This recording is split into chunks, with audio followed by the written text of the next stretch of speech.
In these past several weeks, I have, or we have been talking about the ways in which church structure has shaped the lives of Christian communities in America. I want to spend 3 lectures this week talking about a different kind of polity, and that is the polity that shapes American public life, that has for us this week disastrous implications for the status of Native Americans in our land, but public polity that also impinges upon the lives of Christians and Christians' communities. On several occasions I've had the opportunity to say, either in these lectures or in marginal notes that I've made on your papers, that individualism is basic to the American creed. And as America sought to chart its course after the Revolution in the 19th century and well into the 20th and 21st centuries, public order became the next logical question. In a nation of self-reliant and self-directed individuals, what law or authority could be the final court of appeal? That became a really important question in the 19th century.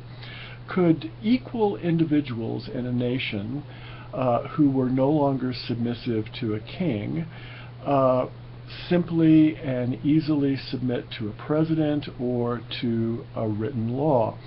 Could equal individuals in the churches be forced to obey the dictates of a pope who lived overseas, or even a bishop who controlled a diocese, or an elected set of elders who controlled a synod, or even officials in a larger denominational polity? When you have this sense of individualism and this sense of equality and equally shared authority, those questions become a problem. And yet, from these questions emerge a theme that becomes a second tenet of the American creed, in addition to individualism, and that is the tenet of a higher law. And I want to explore this concept of higher law in 3 ways. The higher law is often framed in terms of conscience. It's also referred to as a law of nature. And then finally it begins to be expressed in this concept of a higher law of progress, or even of manifest destiny. So let's turn first to the concept of higher law as it relates to conscience.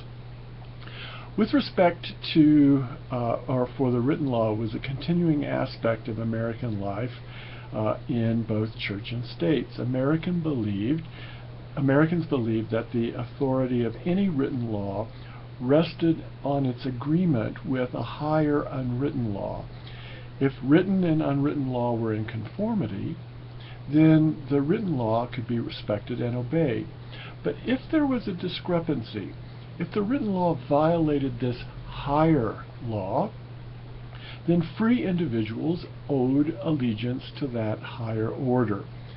There was always the possibility that disobedience to human laws was the greater virtue. Sources for the belief in this higher law were various.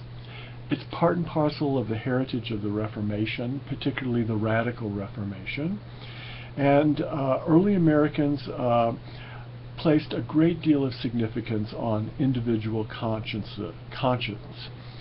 Puritans, and as you'll remember, they adopted the Free Church tradition of Congregationalism, accepted this idea of the rights of conscience.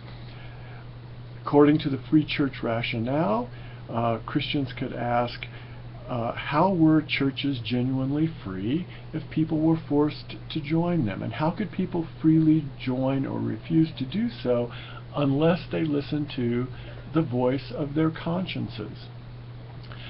especially, for example, among the Quakers, with their teaching concerning the inner light, which stressed turning within. There was an assumption that conscience reigned supreme over written law. That if people listened with sincerity, the voice that spoke to them from their consciences was almost certainly identified with the voice of God. The Baptists argued for separate churches.